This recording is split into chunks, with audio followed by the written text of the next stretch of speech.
lectures, yes. Let's see here. Let me make sure I don't make a mistake. Okay, here we go. So yesterday we were talking about the family of Adam. And as it was pointed out, the family of Adam includes the creation as God's ideal. It includes the falling away from that ideal, and it also includes the beginning of the restoration process. The restoration process is also the resurrection process, is also a recreating process. And so far, what we've learned about the Adam's family is that in Genesis 2:17, God says, okay, you can eat anything else in the garden, but in 2:17 says, but of the tree of the knowledge of good and evil, thou shalt not eat of it, for in the day that thou eatest thereof, thou shalt surely die. And we learned back in chapter 2 that the tree of knowledge of good and evil is a symbolic representation of Eve, and that the fruit of that tree is the sexual organ of Eve, and that when God said that when you will die, he was saying that your relationship with me, your relationship with God, will be severed, and God is the source of life. And so severing ourselves, cutting off our relationship from God, means that we are spiritually dying. So even though Adam lived for 930 years, Eve, I don't know, but they lived long after that physically, but they were dead. They were dead. And so we see, for example, Jesus, when one man comes to him and says, Jesus, I want to follow you, but I have to go bury my father. He recently died. So Jesus said, let the dead bury the dead. Right? Let the dead bury the dead. But you must seek the kingdom of heaven. You must go out and preach the kingdom of heaven. So Jesus was saying that, yes, your father died, he's dead, okay, but the dead people can bury him. Now, obviously, he was not talking about people who are physically dead, burying someone who is already also physically dead. He was talking about people who are spiritually dead, people who are separated from God, who have not yet reestablished that relationship with God.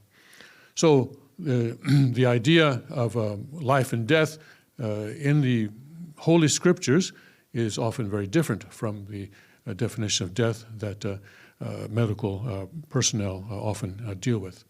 It's not a matter of the brain and heart function stopping. It's a matter of our cutting our relationship with God.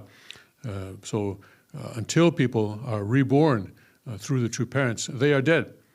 And so that is why the holy blessing ceremony for first generation is a resurrection ceremony. It's a salvation ceremony. It's a restoration ceremony. It's a recreating ceremony where we are able to change our lineage from the lineage of Satan, which brings death, to the lineage of God, which brings life. Then we have lessons from this. Well, let's go through the rest of Adam's family, just the outline of it. Then in chapter 3, the serpent comes to Eve, not to Adam. He doesn't go to Adam, but he goes to Eve.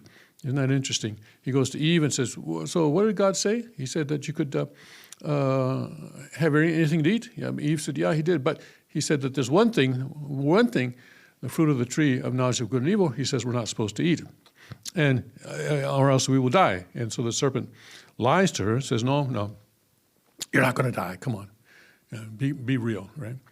And it's not a big deal. Eating that fruit is not a big deal. And of course, that's something that our children and grandchildren are hearing every day in their public schools from their friends. That's not a big deal. Sex is not a big deal. Come on, Why are you living as a virgin? It's not a big deal. But it is a big deal because Eve found out too late that it was a big deal. And she found out that her life, her relationship with God changed fundamentally as a result of her sexual relationship with the archangel. And so she she thought naively that she could restore that relationship by going to Adam. Of course, what she should have done was, yes, go to Adam, but confess to Adam that this is what she had done, and then Adam and Eve could go to God and ask God about how they could restore that tie with God that had been broken between God and Eve. And then God could have shown them some condition that they could lay to restore that relationship. But instead of doing that, she acted on her own mistaken theology, okay? She created her own theology. It's, oh yeah, all I have to do is have sex with Adam, and then I'll be good. I'll be pure again. Not the case, right? So what happened instead was that both Adam and Eve were now separated from God. And so that happened in chapter 3, verse 6. Actually, in both acts of the fall are included in that single verse.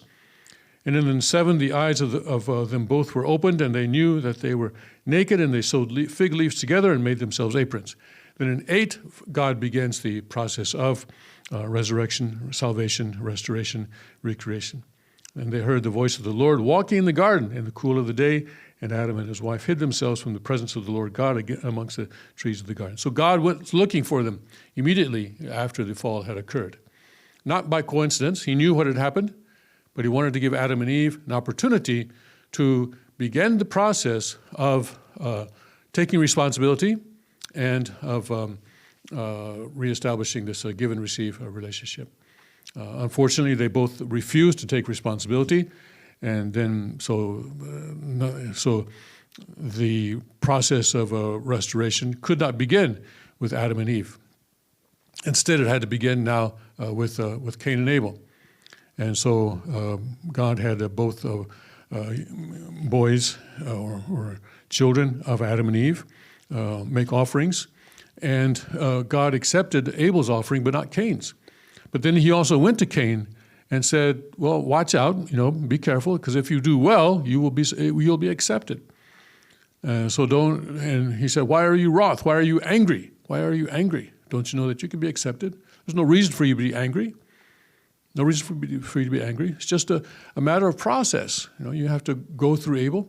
Okay, God didn't say that, but in the Bible at least. But this is what Cain should have done, to go through Abel. Say, hey, you made an offering, and God accepted it. I tried to make an offering, but God didn't accept it. Can you help me figure out why? What do I need to do in order to have my offering accepted? And then they could have received guidance. But unfortunately, that didn't happen. What happened instead was that Cain killed Abel somehow. Anyway, he murdered Abel, and this was now the first murder in the Bible. So now Abel is dead, and now then the opportunity for the Messiah to come in the family of Adam has been squandered. As I said, it didn't have to wait 4,000 biblical years for Jesus to come. In biblical years, I say, in actual years, I don't know, tens of thousands, perhaps hundreds of thousands of years. So all this time that there was a war and there was a famine and people dying of disease and everything like that, because people fell into spiritual and also external knowledge, ignorance, didn't have to happen. People were living in caves, right? But I don't think it had to happen that way. I'm sure Adam, with his creativity, if he had reached a completion with freedom and responsibility, creativity, could have figured out how to build a house, even with a grass roof or something like that. Maybe, I don't know, maybe even tile. Who knows? He could have figured that out. It's not a big thing. It's not such a difficult thing to figure that out, I would imagine.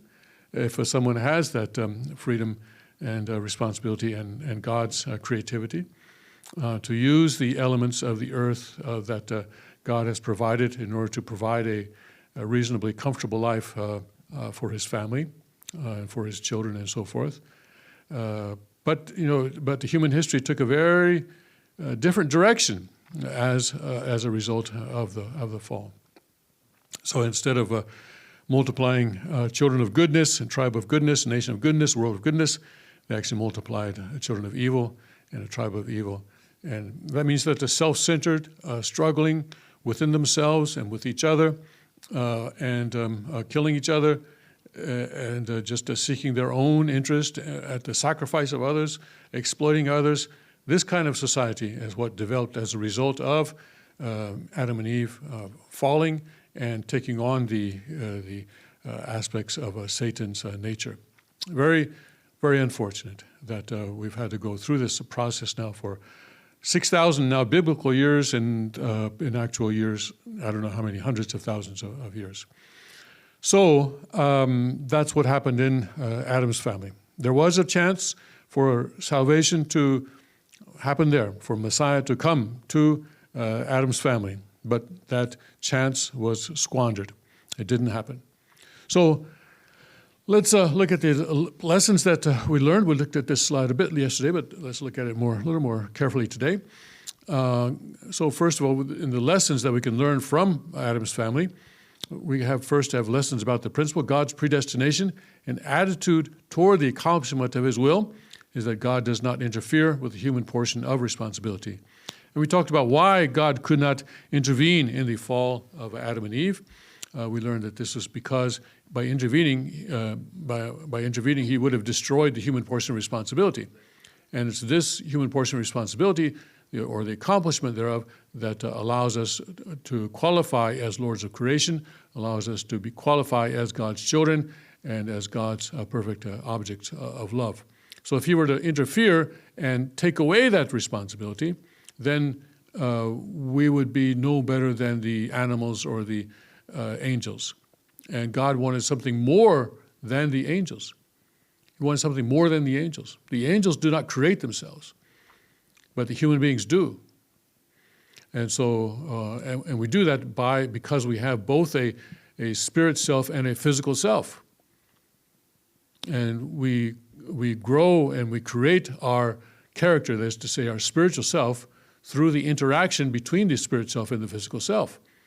We receive God's word and his love through our spirit mind, which is part of the spirit self, and that spirit self, then the spirit mind is in a give and receive relationship with the spirit body, and then the spirit self then works through the physical mind and the physical body to actually live God's word in our daily life, to give love to someone who's in the object partner position to us, or to multiply goodness. And then the elements from the physical body then come back to the spirit self, and the spirit self uses that as nourishment in order to grow. And we grow through the three orderly stages of growth, from formation, growth, and completion stages. So human beings are the only ones who have both the spirit self and physical self, and so the human beings are the only ones who are able to create our own spirit selves, to create our own character. So we are able then to participate in God's creation by participating in our own creation. So God could not interfere in that process. By doing that, if he had interfered, he would have reduced us to something much less than human. So even if it takes a long time, even if it takes all these hundreds of thousands of years, still God is not going to interfere in that portion of responsibility, because that portion of responsibility is what will make us actually human and not something that is less than human. So God does not interfere with the human portion of responsibility. And also in the murder of Abel, God did not interfere in that either, although he did go to Cain before the murder and say, hey, don't be angry. Don't be angry. You do well and you'll be accepted. Here in chapter 4,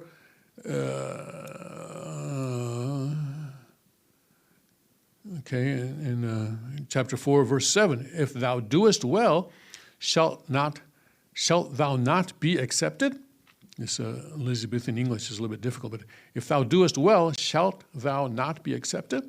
And if thou doest not well, sin lieth at the door. So God is, again, he's educating.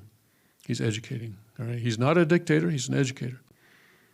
He will never force people to do right, but he will continue to educate.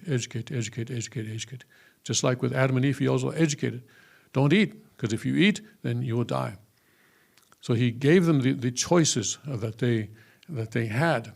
And out of freedom, we would never choose death. But it was because of the unprincipled love that we chose to go the path of death.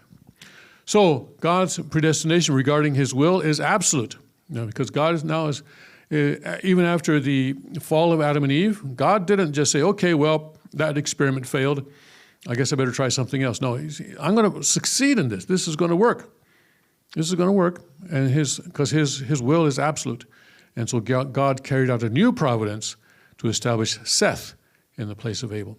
So Adam and Eve had a third son, Seth, and that Seth then took the place of Abel in continuing Adam's lineage. It was a lineage of evil, that's true, but it was a lineage that could later on be changed to God's lineage, but it had to continue for humanity to continue. So the accomplishment of God's will requires God's responsibility and the human responsibility. God cannot do it alone. The way he designed his ideal requires human participation, requires that human beings accomplish our responsibility. Now, God does a lot more than we do. And so in terms of figuratively, to show that God does a lot more than we do, Father has given these numbers 95 and 5, that human responsibility is 5% of the whole. And that's a figurative, just to show that we don't, for us, of course, it's 100%. It requires our full effort. But in comparison with the entire task, the entire accomplishment of God's will, it's a very small part. All right. So, and then lessons to take note of from the Adam's family. So, with regard to Abel, don't be arrogant. Yeah, be meek and humble. And I talked yesterday about the humility of a true mother and how she refused to let me bow to her because she said that one reason Hak Jahan had become the way she is that she had taken too many bows. And so she did not want me to bow to her. Right up until she was no longer physically capable, she was always studying the Word, studying the Bible, and studying Father's words, and testifying to Father. And don't be boastful or proud, proud, but sacrifice with the blood, sweat, and tears. Abel's responsibility was to love Cain absolutely, but sometimes loving Cain, though, there's all kinds of love. Sometimes there's tough love if Cain just cannot do correctly, and it would have been interesting if Abel had had self-defense capabilities and had stopped Cain from murdering him. But anyway, we must convey God's love and practice God's love, must bring Cain to a natural and voluntary surrender. Again, cannot force surrender, but may come to a natural and voluntary surrender. And then Cain, for Cain, even if you desire to kill someone, restrain yourself, all right? And resist that impulse. That's a good idea. Yes, that's a good idea. Yeah, okay. Note to self. Okay. Do not grumble and complain. Do not harbor feelings of being unloved, ignored. God does love us, and God is a God of love, and God cannot not love us. I think that's an important thing to keep in mind. Sometimes we feel that God is distant. That is true. I think many of us in our lives have gone through periods when it seems that we try to reach out to God, and it seems that He's just not there. But in the case of Jesus, this was a situation where Jesus was indemnifying when Jesus was on the cross, and God abandoned him. He felt that he was abandoned by God. And he prayed, Father, Father, why do you forsake me? In that case, Jesus was indemnifying a particular situation where Adam had betrayed God and had left God, and so in order to indemnify that, it was necessary for Jesus to feel betrayed or ignored by God. I think Carrie's looking for the microphone, isn't she? All right. Not the remote, but the microphone. Okay. Yes, Carrie. Is it true, Father once said that if he had been Jesus on the cross, he wouldn't have cried out to God like that? I don't know. I've never heard that. Okay. but Father has said many things that I'm not aware of. All right, so do not grumble and complain. Do not harbor feelings of being unloved or ignored. And killing Abel may bring some momentary release, but you will be unable to enter the kingdom of heaven. If you murder him, you are hell-bound. But there is a difference between murder and killing, all right? This is important to know. And the king has already talked quite a bit about the two Hebrew words that are different. And in the King James Version, the Ten Commandments are translated into English as "thou shalt not kill." This is the phrase that most people who otherwise have never gotten within 6 feet of a Bible will know. Somehow they know that one verse that appears in the King James, but almost no other translation of the Bible. If you look in other translations, most of them, modern translations, will say "thou shalt not," or you must not murder, something like that. Murder is the word that is used rather than kill. And this, of course, has to do with the meaning of kill in Elizabethan English is different from what it is today. In that time, it included murder. But the Hebrew, if you go back to the Hebrew and translate it into modern English, it translates as "you must not murder."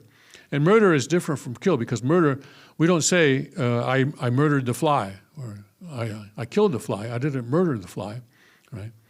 So kill and murder are different. Murder is unjustified, illegal killing. In the unfortunate situation where a person will take another person's life in the course of self-defense in order to stop that person from murdering himself, that is not murder. That is killing, and that is justified in God's law. So we must understand that as well. So killing Abel may bring some momentary release, but you will be unable to enter into the kingdom of heaven. If you murder him, you are hell-bound. Cain's responsibility must obey and submit to Abel absolutely. Cain receives the blessing through Abel, having self-control and govern oneself with patience, perseverance, and endurance. Self-control, the king talks a lot about controlling our emotions and how he learned to do this through the practice of martial arts. The more power we have, the more important it becomes for us to have the ability to control our emotions. Because the more power we have, the more opportunity there is to misuse that power. And whether in the form of corruption or in the form of hurting people that otherwise we should not be hurting. So that's certainly important, and important the more that we grow and increase in power. And in the future, I suspect that many of us will be given all sorts of power, whether that is financial power or other forms of power, and we must always be able to control our emotions then, and not succumb to what we know to be wrong, and what we know to be wrong actions. So those are some of the lessons that we can learn from the family of Adam. But this law of Cain and Abel is one that God illustrated through that family, and one that continues throughout restoration history.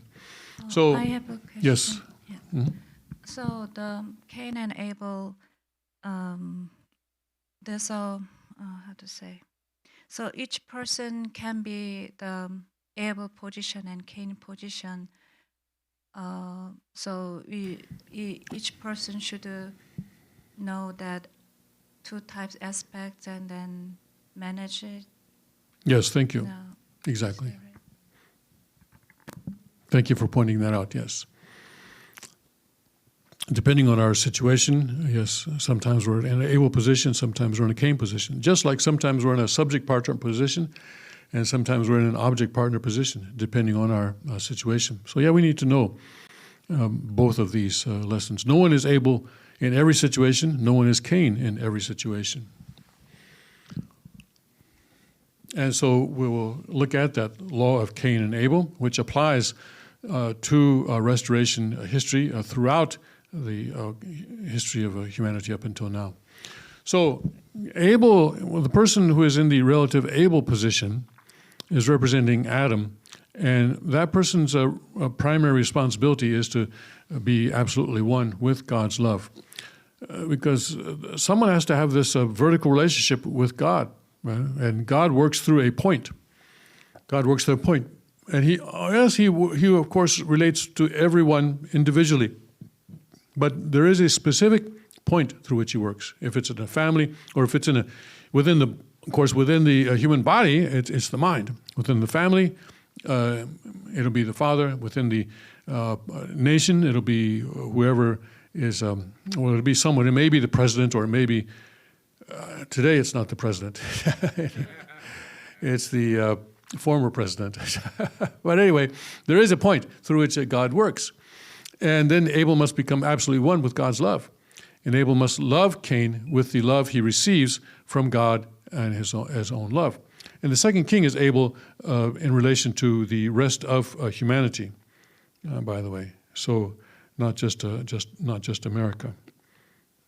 Let me just turn off the sound on my cell phone.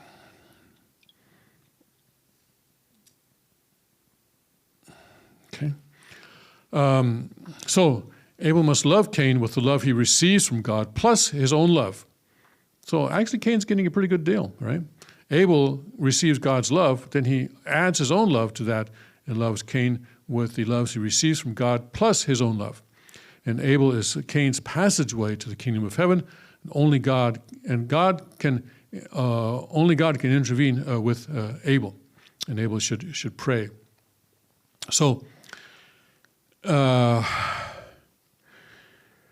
we get these letters, we get these emails. 형제님 should do this, 형제님 should do that. Everybody has an idea of what 형제님 should do.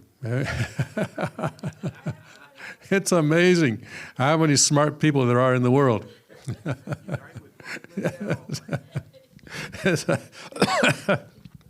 It's just amazing. And they will write pages and pages and pages of this quote of Father, that quote of Father. But if the king were to start going through that and says, "Oh yeah, okay, that's what I should do," that would be a mistake on his part. He needs to ignore all that stuff. And so people like Greg and myself and Richard as well, we kind of act as a kind of gatekeepers to weed out the spam, right? We're the spam filters. I know some people listening right now are going to be offended, but hey, that's my love for you, right? Okay. Some people get caught in the spam filters that way. I dealt with one of those this morning again. Anyways,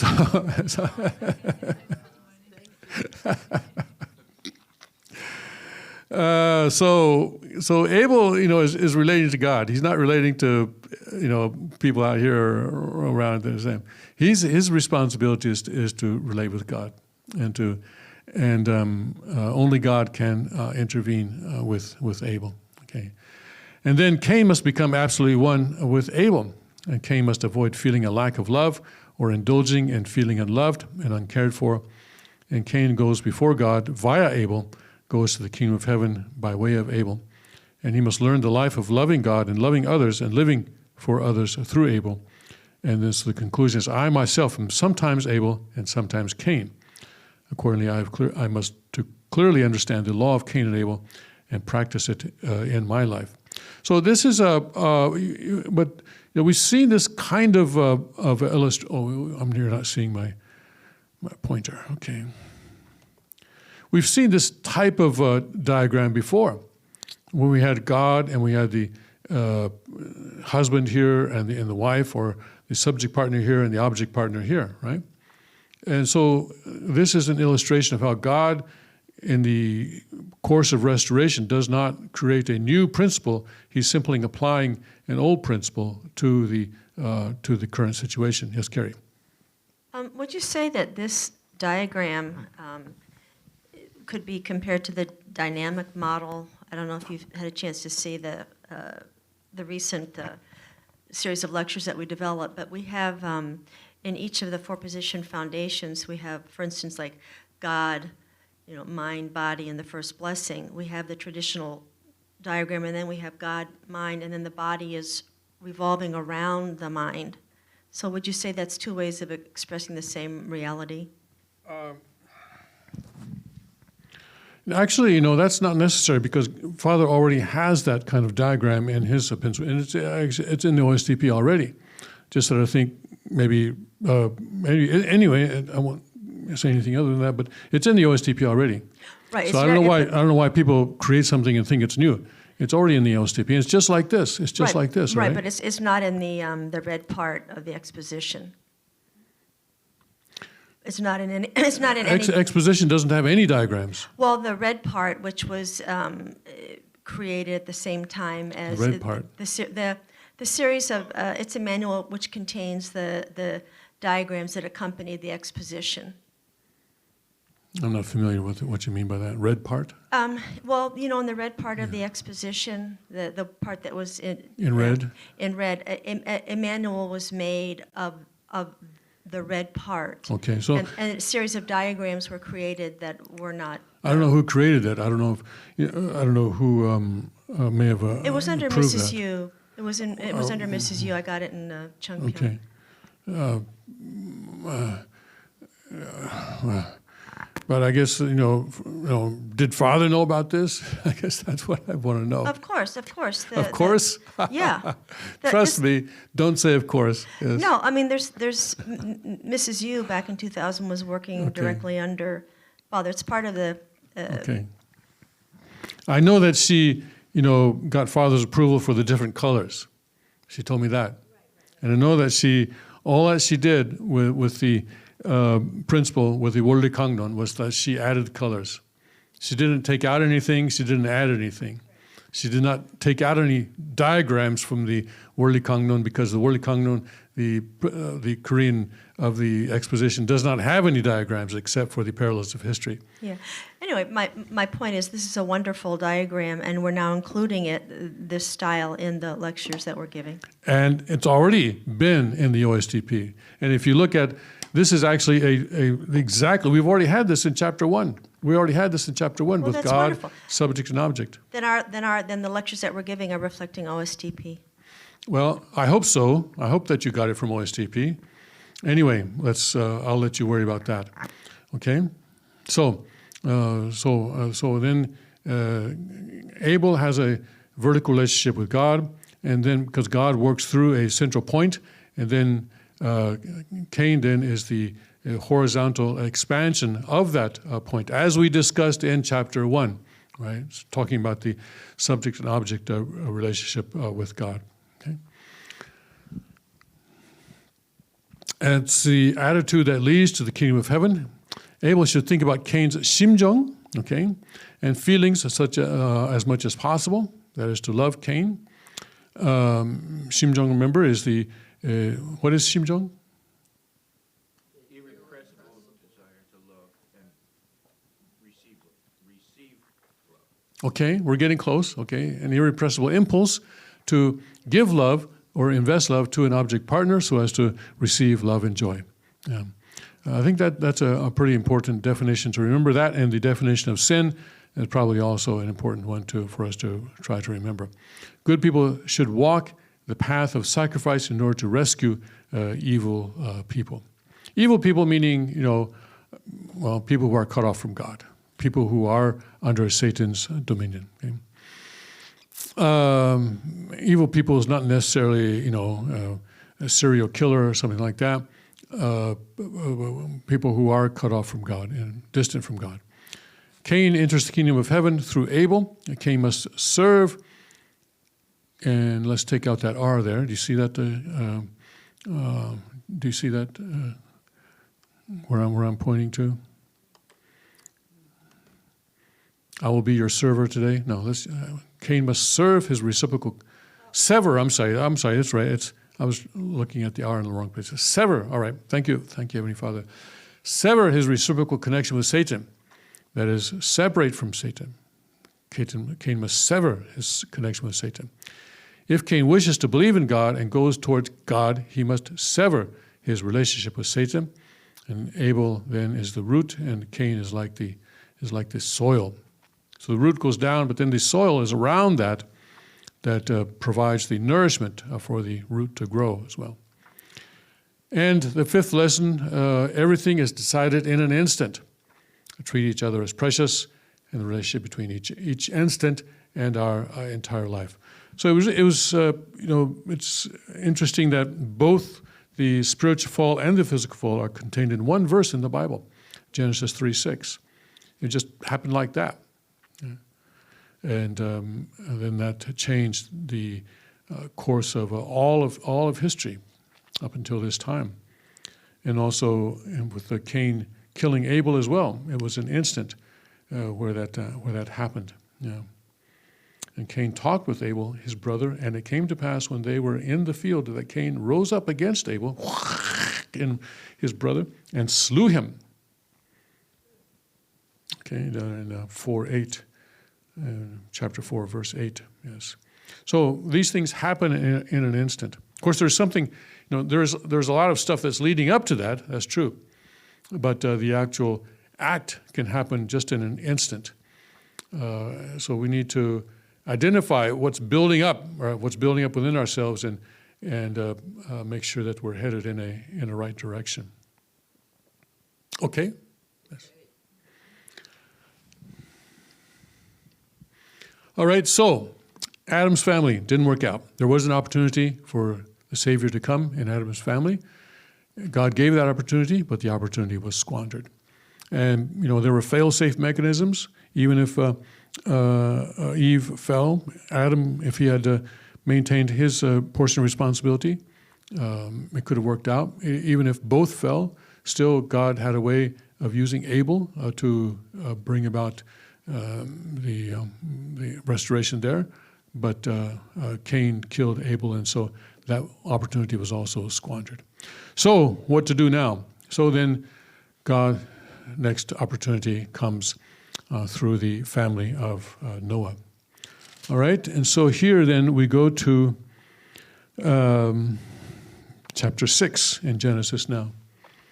All right, and in chapter 6, and it came to pass when men began to multiply on the face of the earth, and daughters were born unto them, that the sons of God saw the daughters of men, and they were fair, and they took them wives of all which they chose. So many people interpret this as the angels then having really a lot of sexual relations with the human women. And the Lord said, My spirit shall not always strive with man, for that he also is flesh. Yet his days shall be 120 years. So it looks like here maybe the lifespan was reduced. As before this, we see a lot of people living to be 500, 777, 595, and so forth and so on. But in here, in a 6:3, God says that He's going to reduce the human lifespan to 120. There were giants in the earth in those days, and also after that, when the sons of God came in unto the daughters of men, and they bare children to them, the same became mighty men which were of old, men of renown. And God saw that the wickedness of man was great on the earth, and that every imagination of the thoughts of his heart was only evil continually. And it repented the Lord that he had made man on the earth, and it grieved him at his heart. Things got so bad that God actually grieved that he had made human beings in the first place. Obviously, things were not going in any kind of a good direction. And the Lord said, I will destroy man, whom I have created, from the face of the earth, both man and beast, and the creeping thing, and the fowls of the air, for it repenteth me that I have made them. But Noah found grace in the eyes of the Lord. So I don't know how many people were there, but anyway, Noah was the only one who found grace in the eyes of the Lord. And then talking about then the generations of Noah after that, and going down to 13, and God, or 12 actually, and God looked upon the earth, and behold, it was corrupt, for all flesh had corrupted his way upon the earth. And God said unto Noah, the end of all flesh is come before me, for the earth is filled with violence through them, and behold, I will destroy them with the earth. But again, he's not going to destroy the planet Earth, right? But he's going to destroy all the things, the plants and animals and human beings that are on the land. Make thee an ark of gopher wood. Rooms shalt thou make in the ark, and shall pitch it within and without with pitch, and so forth and so on. And he gives instructions, the design instructions for the ark, pretty detailed.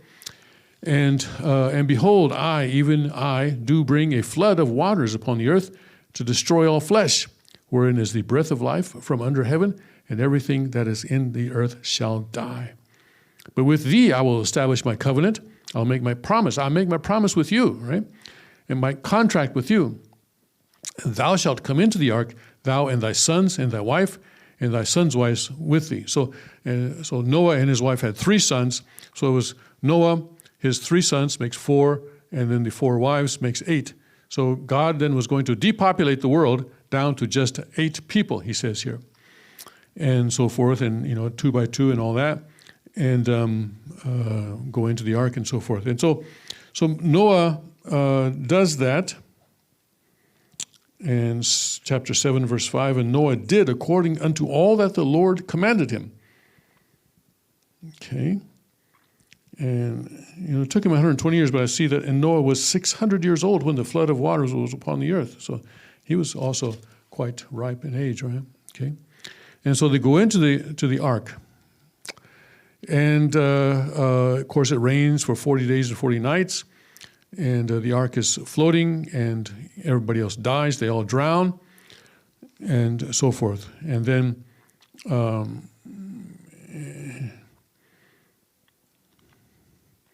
here, then it's raining and so forth, and all sorts of things are happening. And they go into the ark, okay? And so forth. So let's see how God worked through the family of Noah. Now, the problem. I have a question. Yes. So we read chapter 6, and then 6:4. There's a Nephilim. Yes. That Nephilim is when the sons of God came in unto the daughters of man, and they bear children to them. So. Can you explain the sons of God and daughters of man? No, I can't. Okay. Okay. Okay. I don't know if Father has talked about that. Unless Father talks about it, I can't explain it, because it would just be speculation on my part, and I have no idea. And I don't really, attach too much importance to that. If Father had, he would have talked about it. So anyway, okay. It's interesting to speculate anyway. Okay. Again? No? Okay. All right. You're just holding the microphone? Okay. I see. Okay. All right. Thank you. All right. So let's look at what the OSDP says about the family of Noah. So this was another opportunity for Jesus to come, for salvation to come to human beings. So God basically reduced the population of the world to 8, so that it'd be easy to get salvation done, right? In other words, he moved people into the spirit world. The sin was committed, the fall was committed on the physical world, so it has to be restored in the physical world. And then, but if there are a lot of people in the physical world, then it gets difficult. But then you have to go one by one by one by one by one. Like today, we have 8 billion almost. So he moved people into the spirit world. In other words, destroying their physical bodies. And all those people who drowned were taken into the spirit world. And we see later on, by the way, that in the New Testament, after Jesus is crucified, he goes to the spirit world and he meets these people that died at the time of Noah, right? You know that? You don't know that?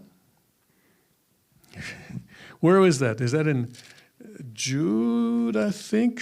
Let me just see if I'm right on that. in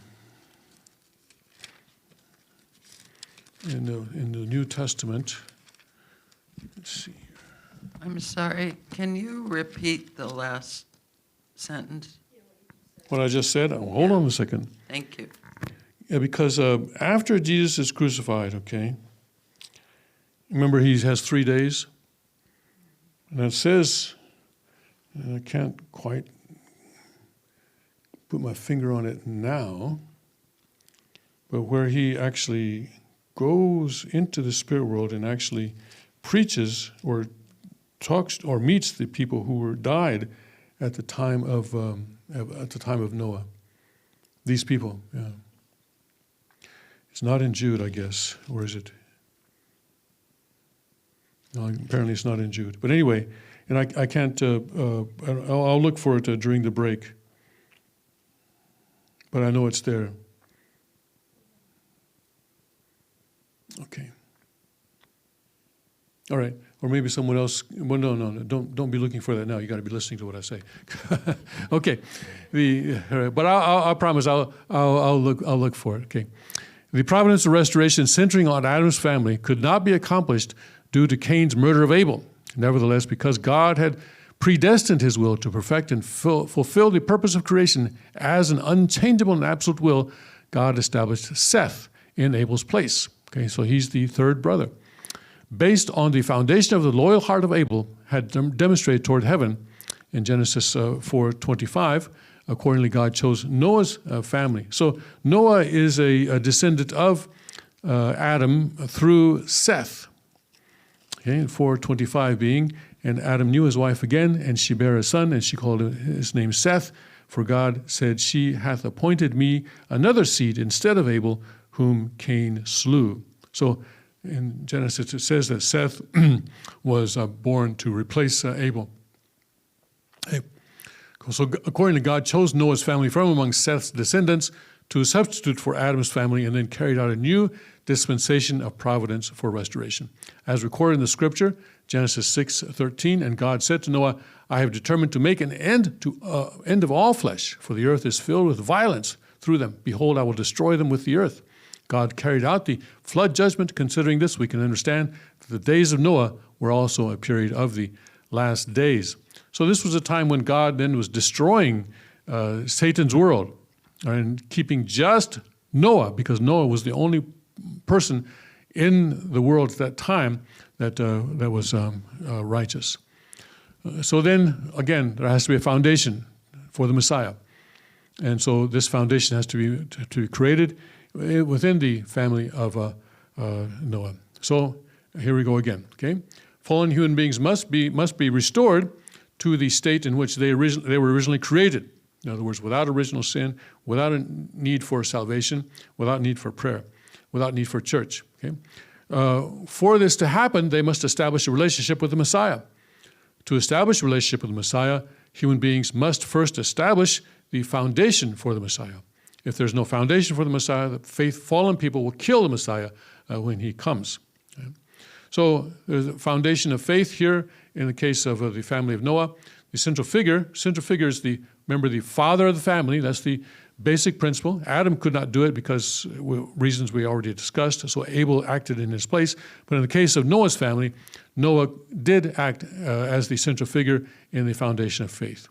And that has to be an object for the condition or symbolic offering. In this case, Noah built an ark and offered it to God. So that was the symbolic offering that he made. And time period, 120 years, 40 days, 21 days, and 40 days. These various time periods will apply to Noah's situation. And then the foundation of substantial offering. So the foundation of faith is a vertical connection with God.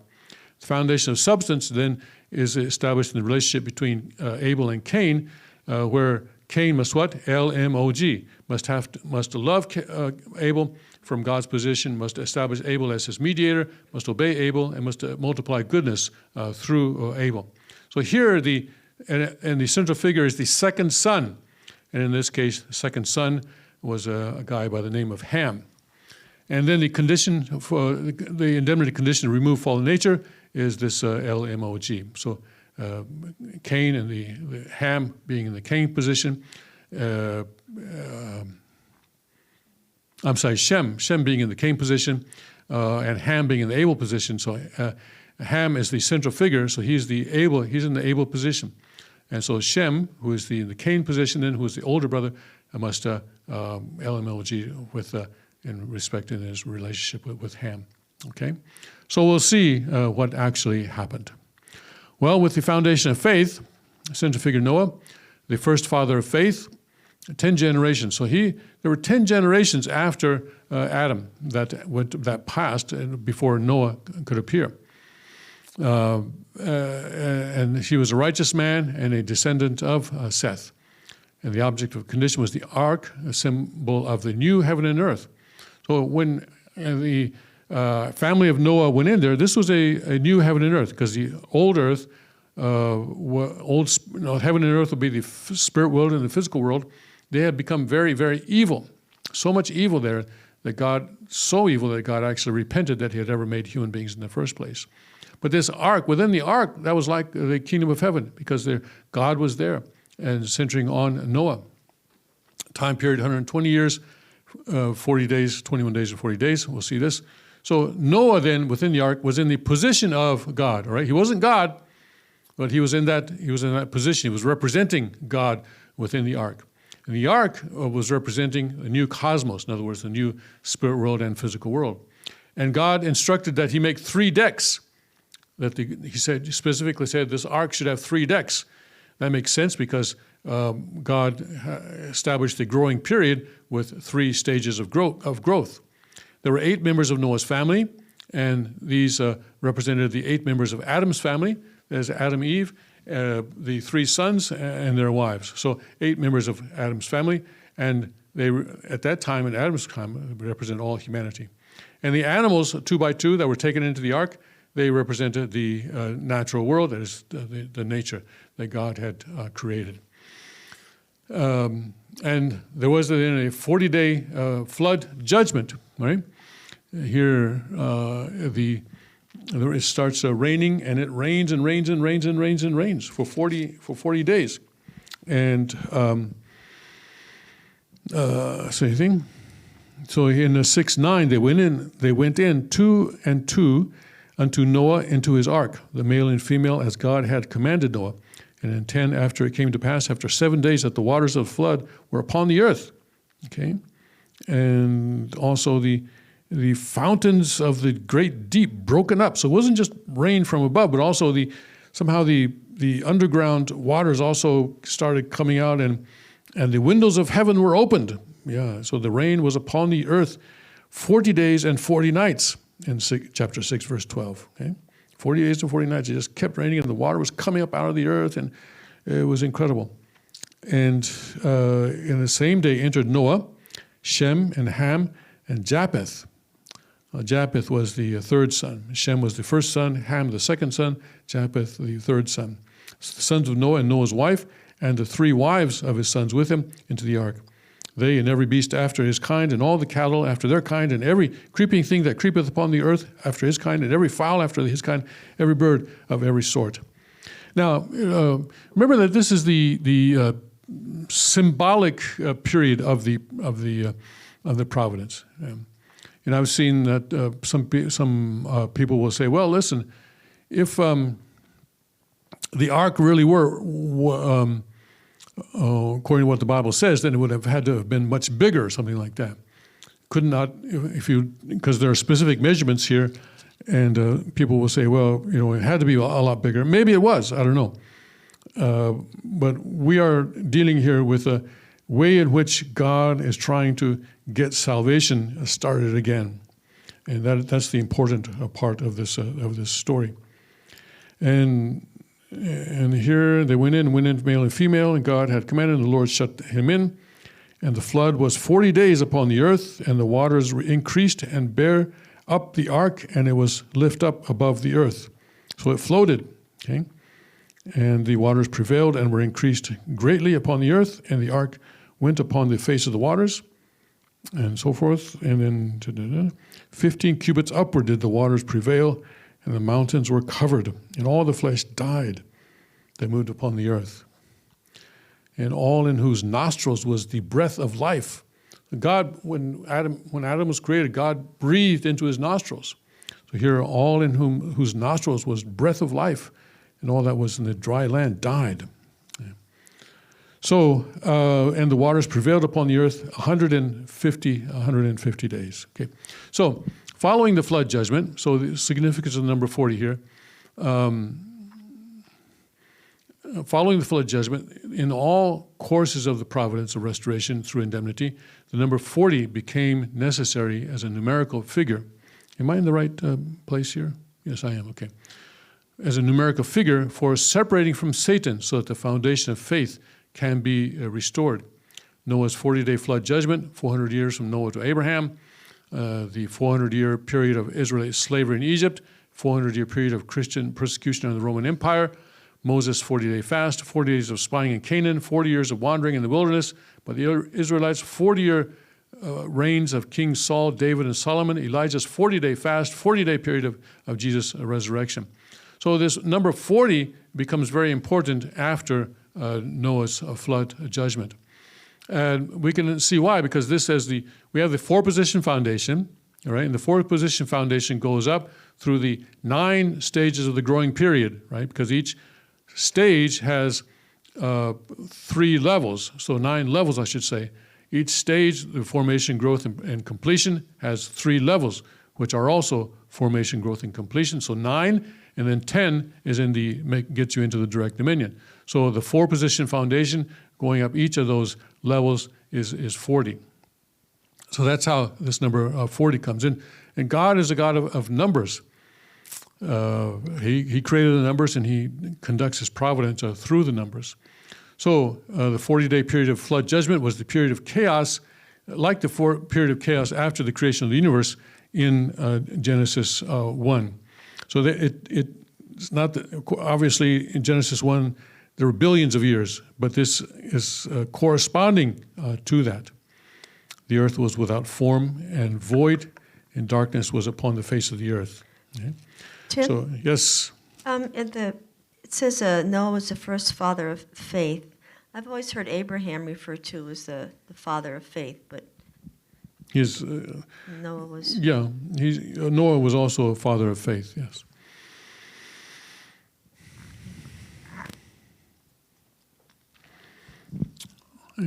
The works of God following the ark symbolize the entire course of history that followed God's creation of heaven and earth. So let's look more closely at Noah's, what happened with Noah after the flood judgment, after it stopped raining. So Noah took 120 years to build the ark, all right? It took him a long time, that's true. And then the flood was declared, and then it rained. There was a 7-day period where they had the chance to go into the ark. So here, they went in, right? And then in verse 6:10, and it came to pass after 7 days that the waters of the flood were upon the earth. So they had a 7-day period where they could go into the ark, and then after 7 days it started raining. And then it rained for 40 days and 40 nights. And then there was a 150-day period, it says here, that I just read in 7:24, that the waters prevailed upon the earth 150 days, all right? And then there's the raven sort of circling above, right? And the raven symbolizes Satan, okay?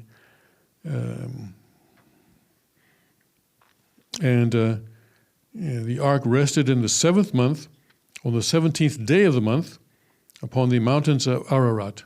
Wow, what happened in the 7th, on the heavenly calendar, 7th month and 17th day of the month? What happened in the heavenly calendar, 7th month, 17th day of the month? Nobody knows? Heavenly calendar, 7th month, 17th day of the month?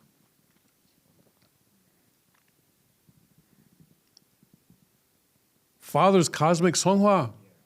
Yeah. This is the day that Father chose to shed his physical body. Just saying. I don't know if there's a connection or not, but I'm just saying. That seems interesting. All right. So it was on the 7th month, 17th day of the month, that the ark rested upon the mountains of Ararat. And people are still looking for the ark. It's I guess it's in Turkey. They're still going up there and looking for it, and the government of Turkey is not too excited about that. Okay.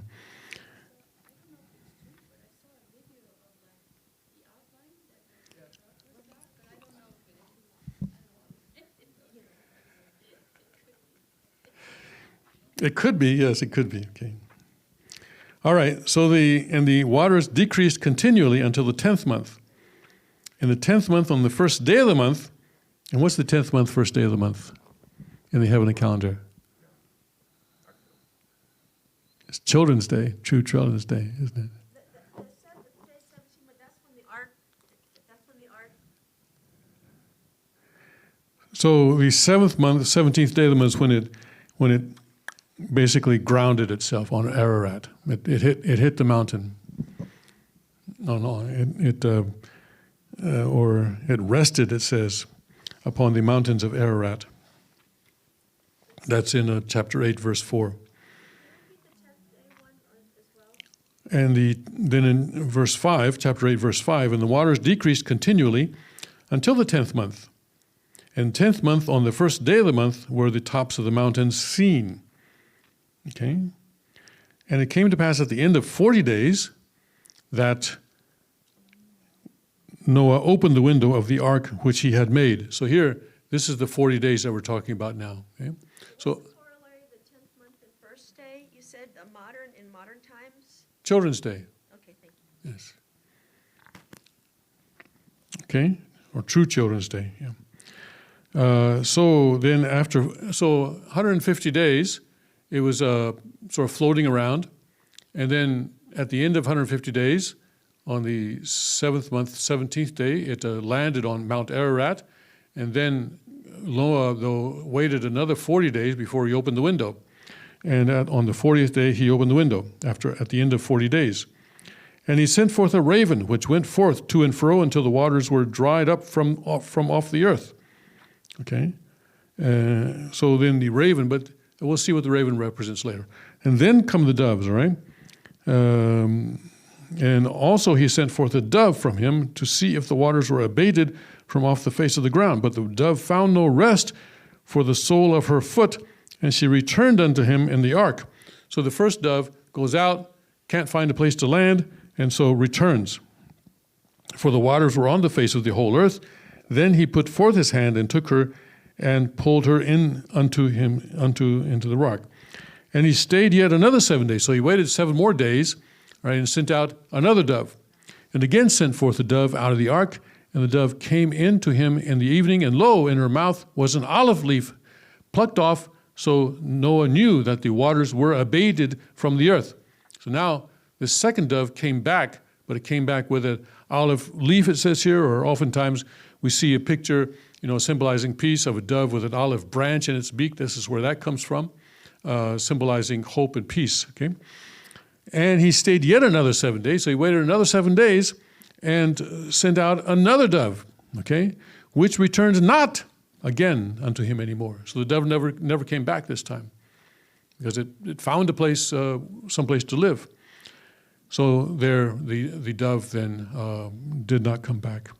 And these 3 doves will symbolize they will foreshadow, I guess you could say, Adam and Jesus and Christ at the second advent. All right. And then the next year, the first day of the month, the waters were dried up from off the earth. This is the God's day or New Year's Day. And Noah removed the covering of the ark and looked, and behold, the face of the ground was dry. And in the second month, on the 7th and 20th day of the month, was the earth dried. And God spake to Noah, saying, Go forth of the ark, thou and thy wife and thy sons wives with thee. So God said, okay, now it's time for you to leave the ark now, okay? So 120 years to build the ark, 7 days to get into the ark, 40 days raining, 150 days floating around, 40 days waiting. Then after having landed on Mount Ararat or grounded on Mount Ararat, 40 days of waiting before he opens the window. He sends out a raven also. Then he sends out a dove every 7 days. The first one comes back with nothing. Second one comes back with an olive branch or olive leaf or something like that. And then the third dove never comes back. So the ark, as we said, symbolizes the new cosmos. And the 40-day flood, the formless emptiness period of the earth that is described in Genesis 1:2. And the earth was without form and void, and the darkness was upon the face of the deep. So this is a new creation. This is, remember, the process of restoration, the process of resurrection is also a process of recreation. God is recreating the earth. He's creating it again. But here also the raven, though, that he sent out symbolized Satan. So Satan was circling above the ark, okay, looking for a chance to invade. The archangel had designed, this raven, the archangel had designs on Eve's love and Cain's and Abel's offering, Genesis, and Satan had designs on Noah's family after the judgment. Satan then did not want the salvation to take place because he's got control of the whole world, all right, because it's his lineage. But now Noah, all of his lineage has been destroyed by the flood. Noah is just left, and Noah is trying to escape from his lineage as well. I understand why the king sometimes as well. So he has designs on the Noah's family after the judgment. Okay. And so here we're talking about the three doves. The first dove symbolized the first Adam and symbolized Adam, and it returned because the Spirit of God that was to have dwelled within Adam never got there, had no place to go because Adam never completed his spirit self. So that Spirit of God that was to have dwelled in Adam returned to God. God took it back. And so the first dove symbolizes the fallen Adam. God withdrew his ideal from the earth because of the fall of Adam. The second dove, symbolizing the second Adam, symbolizing Jesus, and it brought back a branch. This was a promise, but it also foreshadowed that if the people did not have faith, Jesus would die on the cross. So this is the foreshadowing that possibly, this is the possibility that this could occur if people of Israel were not careful. The third dove, symbolizing a third Adam, symbolizing the second coming, and this did not return. So God's will then shall be realized on the earth and not return to God. This was the foreshadowing that the story of Noah gives to the Israelite people, to the Jewish people who read this, this was a story that they transmitted orally for a long time and then put it down. And this was very important for them to understand that they needed to receive the Messiah when he actually came. Otherwise, the Messiah could die, and there would be a need for a third Adam to come. So, anyway, the foundation of faith worked. Okay? Foundation of faith worked. Noah was able to establish it. Well, Abel also, he was also able to establish that the foundation of faith worked. But Noah was told to build an ark. He did it. And he was told to put 8 people in there, and he did that. And he was told to put the animals in there 2 by 2, and he did that. And they survived the flood. And so that foundation of faith was accomplished. Let's find out what happened with the foundation of substance. So here, the second son is the central figure, and he is Ham. Okay, the first son is Shem, and the second son is Ham, and the third son is Japheth. Right? Hey, Tim. Mm-hmm. Maybe we should have a break soon. Okay, let's have a break now then. Okay, I take that as a request for a break. All right, let's do that before we go to the foundation of substance.